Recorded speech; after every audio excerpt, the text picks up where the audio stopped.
The Land Battle of Guam, 6th of April, 1940. 1300 hours. American landing zones. The Americans make their landings in two different locations. In both cases, the 4th Marines lead the way for the American force. 2nd Battalion, 4th Marines, under Lieutenant Colonel Chesty Puller, goes ashore unopposed at Foja Bay, and quickly establish a secure beachhead and send troops to seize the old Spanish forts, Fort Nuestra Senora de la Soledad and Fort Santo Angelo. Unfortunately, both aging forts have been reoccupied and the Marines come under fire from light AA and artillery, likely taken from the island's defensive troops as the Marines fight their way to both forces, taking moderate casualties. Chesty personally leads the assault on Fort Nuestra Senora, then uses the newly taken high ground to rain long-range fire down on Fort Santo Angelo, as the rest of his Marines seize the ground. Any guns that appear to be Morgana-tainted are destroyed, and the rest return to their original purpose of defending Guam. Chesty would later advocate to his chain of command that the Marine Corps needed some sort of armored vehicle to support landings. If the Morgana had contested the landing, it could have been bloody, even as it was, and if there were armored vehicles that could potentially come ashore with the Marines, it would be a significant gain to the Marine Corps light infantry forces. The rest of the 4th Marines land at Ninalahan, but meet with immediate resistance by thralls predominantly armed with melee weapons. Crude spears and pikes, but also sharpened sticks in some cases. Hidden firearms and ambush positions lead to 1st Battalion, 4th Marines, taking moderate casualties and being relieved by the 3rd Battalion, 4th Marines. 3rd Battalion quickly forges a path across the island with the help of troops from the 62nd Philippine Expeditionary Regiment, while the follow-up U.S. Army troops secure Inalahan and the 1st and 4th Battalion of the 4th Marines begin to drive south and north respectively, while 1st Battalion, 4th Marines hook up with the Japanese Marine Company, and eventually being joined by a mechanized infantry battalion from the British forces to relieve the American and Japanese troops already on the island.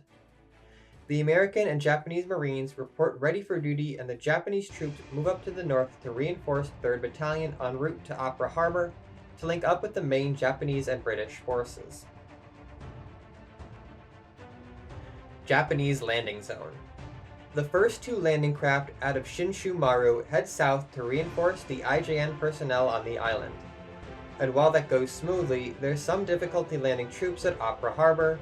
A couple of the landing craft collide and another grounds herself on a seawall, trying to avoid wreckage from Shirayuki. Another capsizes after an explosion in the sabotage at the center of the outer harbor's wreck throws it out of the water. No lives were lost, just the Marines' and sailors' dignity and some light weapons. Thanks to the gunboats escorting the landers in, the battle to secure the weather machine is short and decisive.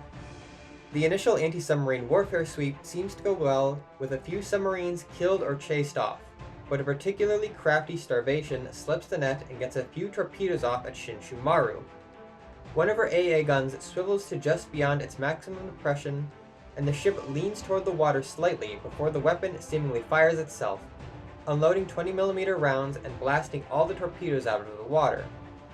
While Shinshumaru did not awaken, sailors at that AA mount report a woman in armor standing by the mount for a few seconds before vanishing. Yubari and Nagatsuki finish off the Starvation with ruthless efficiency, securing the area around Opera Harbor. The fighting in Opera Harbor itself is swift and brutal. Thralls are preparing explosives around the utterly massive weather machine, a towering metal building that the Japanese Marines quickly began calling the Palace of the Storm God. They secured the port and began using their landing craft to evacuate injured and waterlogged sailors to a Japanese transport ship that comes in before heading south to the landing beaches to help evacuate the downed naval aviators and sailors from Shirakumo, along with helping evacuate various American civilians who were sheltering with both nations' Marines. These individuals will go first to Formosa, then be repatriated to the Philippines in the coming weeks. As promised, General MacArthur did not go ashore with the first wave, but was in the first boat of the second wave, politely requesting to join the Imperial Marines aboard Shinshu Maru, which Admiral Yamamoto decided to allow.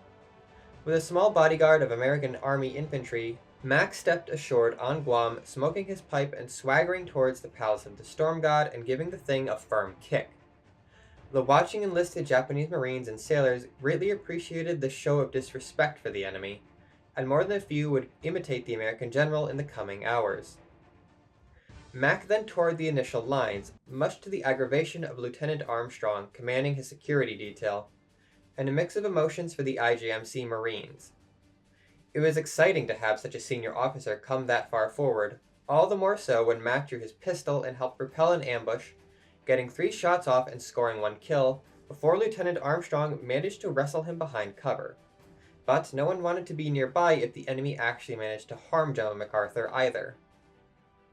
Through his translator, Mac complimented the commanding officer of the Imperial Marines for their fighting spirit, and Shinshumaru as one of the finest vessels he'd yet seen. He then requested to take one of the IJN landing craft down to the American landing zone so he could join up with his HQ. This request was granted quickly by Shinshumaru's skipper, who was eager to have MacArthur anywhere but here. He'd been about to dispatch a craft anyway, since some Japanese aviators needed to be picked up, letting him neatly kill 2 birds with 1 stone.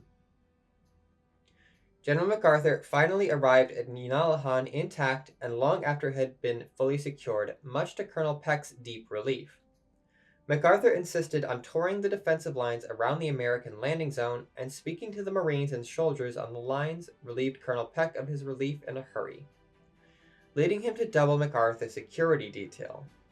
Eventually, Mac made it to the dugout prepared for him as his headquarters on the island, and Colonel Peck and his army counterpart could get back to the actual fighting, instead of worrying about MacArthur somehow getting himself killed when his devil's luck finally ran out.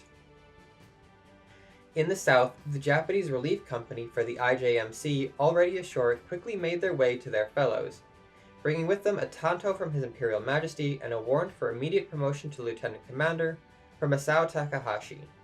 A tanto was also sent for Captain Anhurst of the American Marines, in recognition of he and his men's courage for holding out for so long. The Imperial Majesty had also sent a poem, but that would have to wait to be translated by someone with either better English or Japanese skills. Takahashi's Marines immediately set out for Opera Harbor in the company of their relief after stocking up on ammo and rations. Takahashi brought with him a gift from Anhurst, an American trench gun, complete with bayonet and plenty of ammunition. Takahashi would later write that he and Anhurst didn't always see eye to eye, but that he firmly respected the other man as a warrior and, quote, a steel-plated son of a bitch, a feeling shared by Anhurst in his own war diary. United Kingdom Landing Zone. British landing operations go well, completely by the book, landing safely at Asan Beach with some forces securing the nearby airfield and the mechanized forces pushing south. They meet with little resistance, and what resistance they do met is quickly and efficiently dealt with.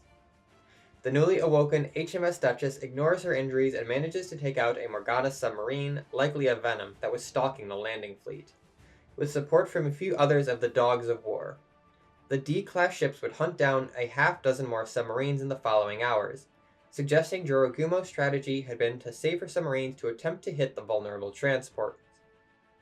Lines of communication are quickly made with the Japanese, who are holding Opera Harbor and the weather machine, and the Americans who landed at the village of Inalahan, as well as a company of British troops joining 2 companies from the 4th Marines, and a company of IJMC, with the somewhat ceremonial relief of the American Marines and Japanese Marines and sailors on the island.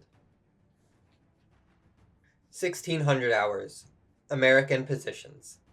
With the unit from 1st Marines and their British counterparts relieving them, Captain J.D. Anhurst reports with his able-bodied troops to Colonel Peck at his HQ at Inalahan, arriving approximately at the same time as 2nd Battalion 4th Marines after they were relieved at Fuoha Bay by 1st Battalion 31st Infantry and its attendant heavy weapons company.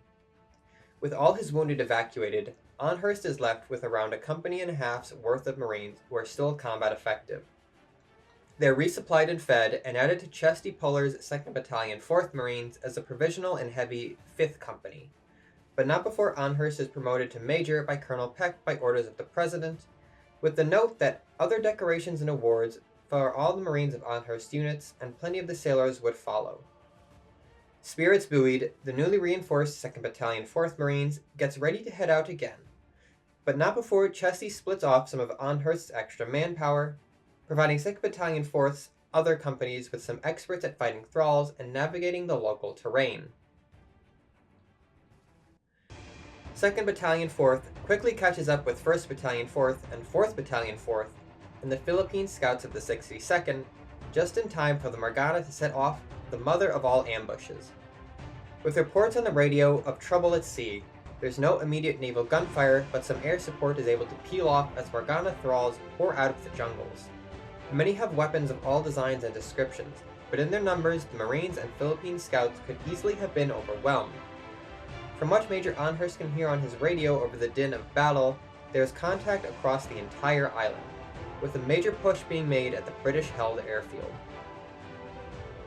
As aircraft begin to roll into the afternoon light, the second stage of the Morgana trap begins. The island had been devoid of AA during the battle at sea, but the absence of something does not mean that the capability does not exist. Concealed AA positions begin to open up from all angles, firing on American, Japanese, and British planes with apparent glee. Marines witness 4 American aircraft shot down outright, with a platoon breaking off to rescue a downed crew to the west. Amherst believes he saw a few planes try to make an emergency landing further up the island at the airfield. With the American cast shut down, things looked dire until the Japanese aircraft helped them turn the tide, with the Marines breaking the advance in front of them and pushing the front line aggressively to just south of Opera Harbor, clearing 3rd Infantry Regiment, supported by a battalion of engineers and the 1st and 2nd Field Artillery, to make a dash for the Guam air station to reinforce the British and ensure the landing ships were available for Allied use. 2nd Artillery Battalion, bringing up the rear of the column, is ambushed halfway to the airfield and loses a tenth of its guns and a similar amount of men, before fighting back their assailants, who fell back straight into the tender-loving mercy of a company of Philippine Scouts, who finished the enemy off and joined the column to provide rear echelon security the rest of the way to the field. The Filipino men no doubt enjoying the praise being heaped upon them by the men of the 2nd Artillery. As night falls, the Marines either fall back to their beachhead and the now very mature defenses there, or a newly established secondary beachhead at Pago Bay, where supplies are being landed under the watchful eyes of a pair of American destroyers and a cruiser. This particular position, under Chesty's command, had listening posts and fighting positions deep into the jungle, with men working till well after sundown to try to get a phone line run to Opera Harbor. Japanese positions. With the initial stages of the operation complete, the IJMC quickly begins to secure Opera Harbor and its environs, laying defensive lines and clearing house to house with rifle and sword as they root out hidden groups of thralls. The IJMC and the sailors from the landing parties, still assisting them, taking several gruesome casualties from booby traps at this stage of the operation, but manage to mostly push the thralls out of the city and establish their perimeter around Opera Harbor and an inner defensive line around the Palace of the Storm God. Soon after, their numbers are bolstered by the company that was detached south, and Lieutenant Commander Takahashi's company, who had already been on the island. Considering the fighting for Opera Harbor had resulted in almost 100 casualties, these men, especially Takahashi's hardened troops, are most welcome. They are just in time. The enemy comes spilling out of the terrain around Opera Harbor in a general attack, with the thralls in the north taking fire from both the Japanese and furthest forward elements of the British 10th Brigade, which stubbornly holds their ground despite being outnumbered and even outgunned in some cases. Luckily, the men near the harbor hold a trump card. Inazuma-sama was out of the naval battle, but out of one battle didn't mean out of the war, and her guns roared as she lobbed precision naval gunfire support from where she was beached on Opera Harbor's seawall, seemingly able to see through terrain to lob her shells in artful arcs through the sky. Takao, Atago, and Shikuma quickly joined their wounded little sister with gusto, adding their much heavier firepower to the rain of artillery on both major routes into Opera Harbor, covering the defenders and taking the heat off the defensive lines for both the Japanese and the southern portion of the 10th Brigade at Asan Beach. The gunfire is followed by bombs dropped from Vals and Kates from the Kido Butai, until the sky suddenly roars with flak fire. The Japanese pilots quickly begin to evade and counterattack but are at a disadvantage, with many already being low and slow, looking to be easy prey to the Morgana gunners. That is, until 9 white planes emerged from the clouds. The battered, but still mighty, 12th Rengo Kokutai, with Lieutenant Shindo Saburo now in a spare zero and barely making it back to Akagi in his damaged aircraft early in the day, make a daring strafing run and bombing attack, taking out flak nests across the island and gunning down thralls with their cannons, taking the pressure off of countryman and ally alike, without a second thought to the nationality of the men below them. Any other day, perhaps, would such things matter, but against a force of what to Shindo was clearly a wave of the living dead raised by demons, all that matters is humanity, and he tells his pilots to fight accordingly until they are completely dry of ammunition. The courageous and near-suicidal strafing runs of the Zeros quickly frees up the Kates and Vals to do what they do best, and the attack aircraft hunt down the remnants of the Morgana air defense network with ruthless efficiency before moving to support the British defense of the Guam air station.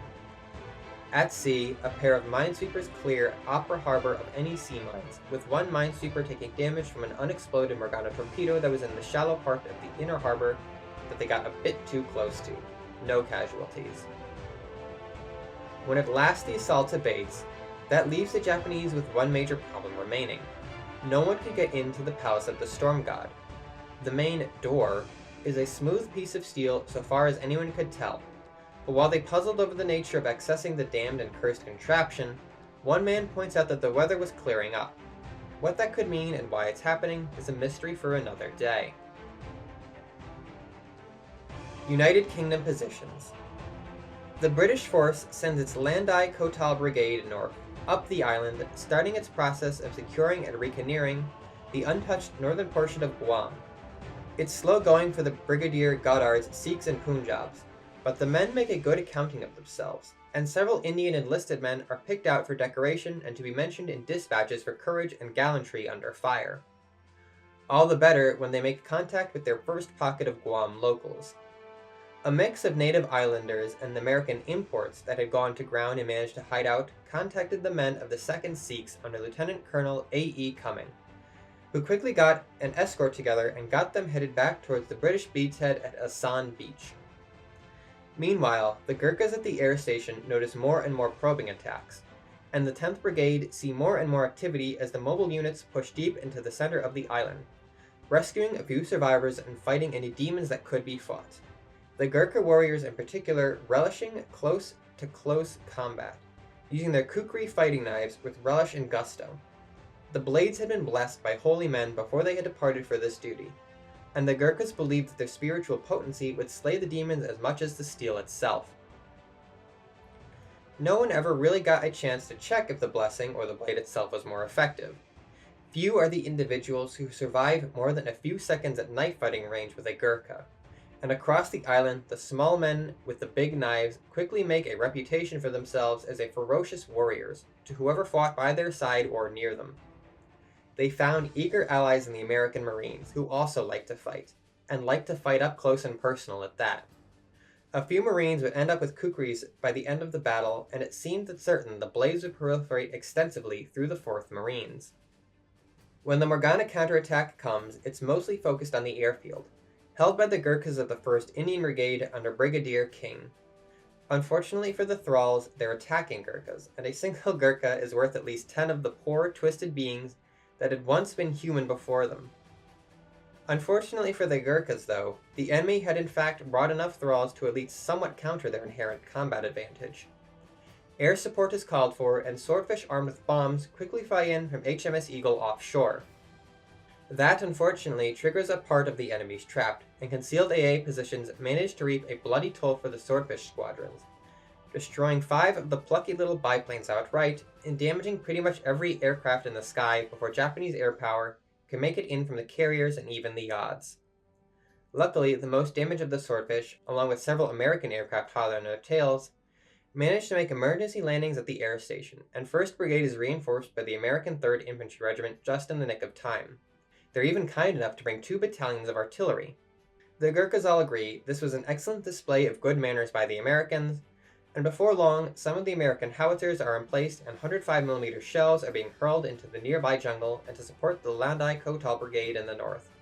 Throughout the evening, the British mechanized units dash merry hell across the island, a few vehicles being taken out here and there, but for the most part appearing in a roar of motors and machine gun fire to help a squad out of an ambush or relieve pressure on an embattled part of the line when they were needed most, a rather drastic demonstration of the potential of mechanized warfare to their American and Japanese counterparts.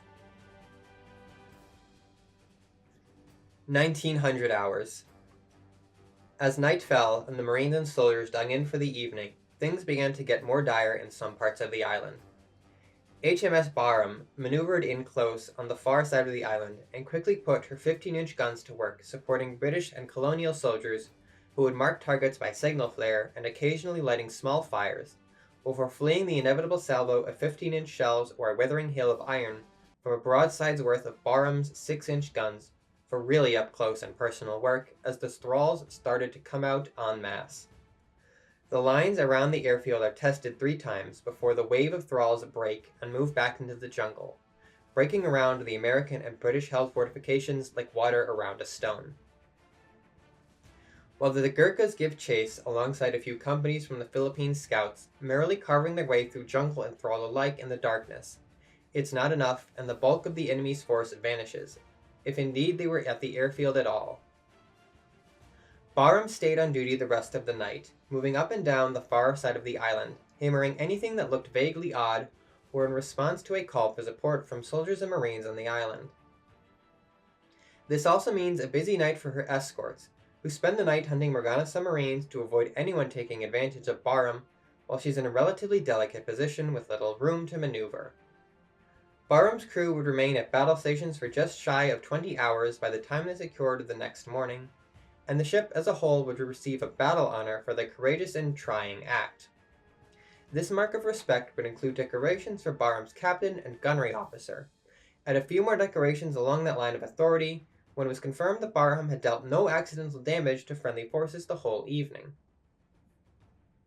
It was a fact that would bring little comfort to the Japanese defenders, as a large volume of enemy forces had emerged the airfield broke contact after being unable to overwhelm the force there for one important reason. It was not their primary target. Opera Harbor, on the other hand, was. The IJMC quickly find themselves under attack by well-armed thralls, who show much more skill than some of these living dead had previously. Had Jorogumo saved the best of her troops for these night engagements, or was something else at play? It would bear consideration at a later time.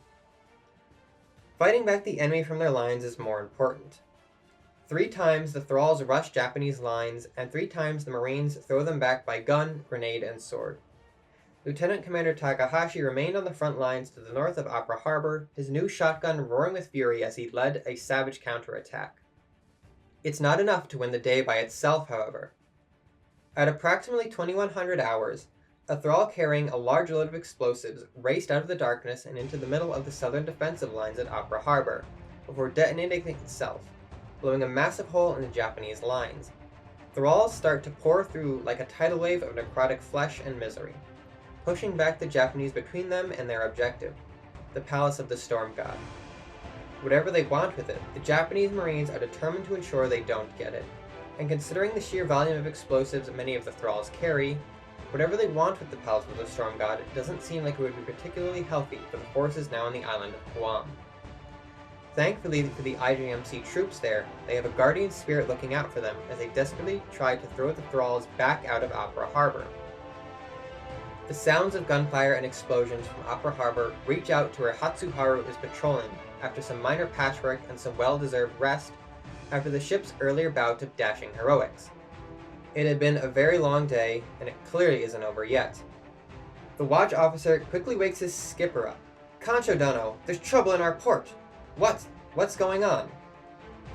"I don't know, but this is my chance. Our chance. Inazuma's listening to starboard. She can't engage up close. We can!"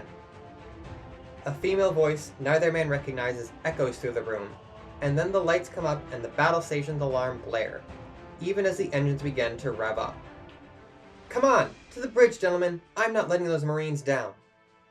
Hatsuharu no Kami phases in as she dashes up the passageway towards the bridge, her gaita clacking on the deck plates with the dumbfounded captain and watch officer in hot pursuit.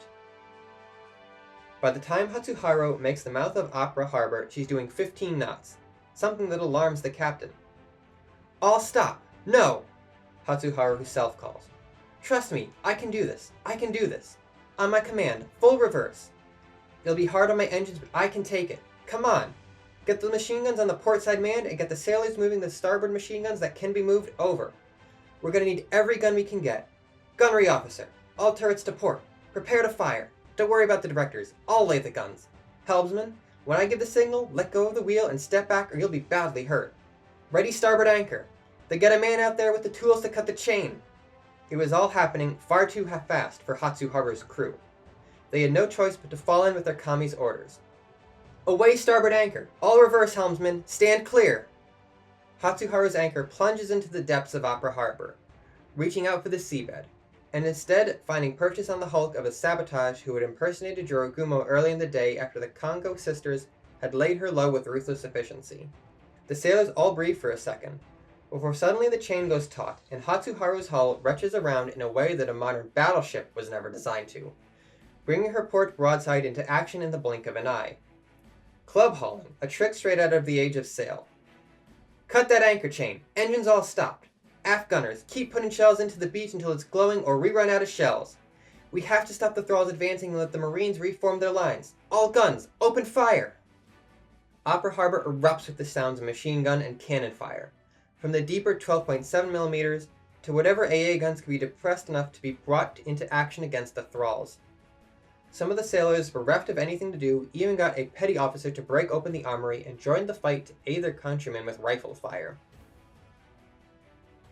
A mix of high explosive rounds and high volumes of machine gun fire broke the thralls' charge almost immediately, and Lieutenant Commander Takahashi quickly got his men reformed and counterattacking. As the Marines advanced, Hatsuharu moved her guns out further, a proper walking barrage like the days of the Great War, letting the Marines neatly recapture their former defensive positions as the last of the thralls ran into the jungle, where the American Marines and Gurkhas were waiting to finish them off with characteristic skill and aggression expected of both these legendary bodies of warriors.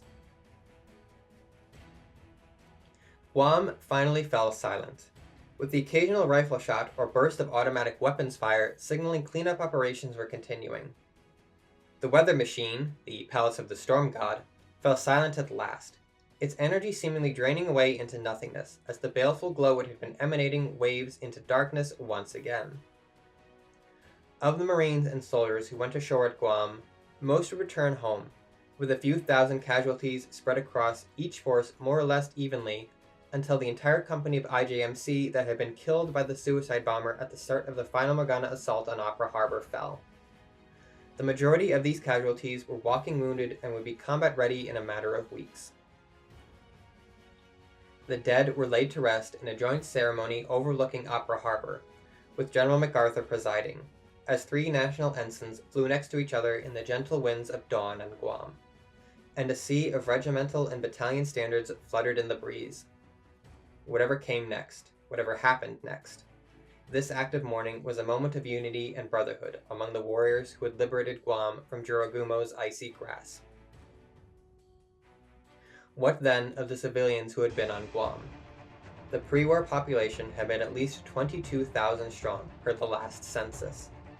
Several hundred personnel from the base had hidden with the American Marines, and across the island, pockets of holdouts and other isolated individuals had been located, totaling some 6,000 people coming out over the coming days as the island was swept and fully secured.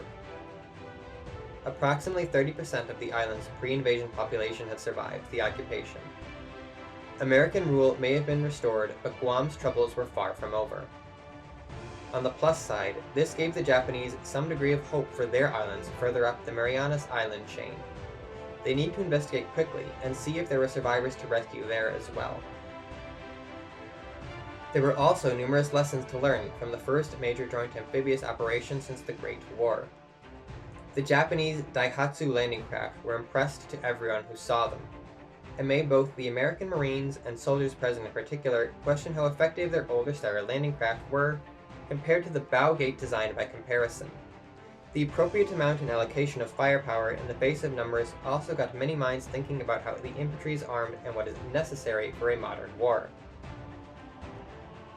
By week's end, a report from 4th Marines suggested adopting the M1 Garand, or a similar semi-automatic firearm, and increasing the number of machine guns, including a possible light machine gun, available to the average Marine infantry platoon, was making its way to Quantico, with appropriate observations about the British Bren gun in particular. Reports too were heading towards Japan, suggesting similar changes for the newly battle-tested IJMC. Faster firing and heavy-hitting weapons, and one request for the Japanese to investigate shotguns as part of the IJMC's combat kit, and preferably an SMG of good design. This request was paired with an initial message that suggested swords and the appropriate training with the same for all Japanese Marines, and promised a detailed report to follow supporting that suggestion. The British, on the other hand, confirmed the strength of some of their colonial troops, the validity of weapons like the Bren, and got some possible tips on improving their own landing craft, especially for bringing ashore things like the universal carriers. One major possible takeaway? They didn't have nearly enough Bren guns per platoon. Between Operation Furnace and the other possible adventures around the world, the British Army and Royal Marines had plenty of intriguing options to investigate. The various field commanders also saw opportunities for improved ship-to-shore signaling for naval gunfire support, increased light artillery operations ranging from light howitzers to mortars, or even more advanced grenades. One British officer talked at length with his counterparts about flamethrowers and their effect, not just on enemy personnel, but on everything else too, especially dense jungle terrain. He found many eager listeners, including one IJMC officer who walked away determined to get a gross lot of the new Type 100 flamethrowers for the IJMC by any means necessary once he got back to Japan. Food for thought, but only time would tell to see what the fruit of this experience would bring forth. This has been WVBN from Guam. Thank you for listening.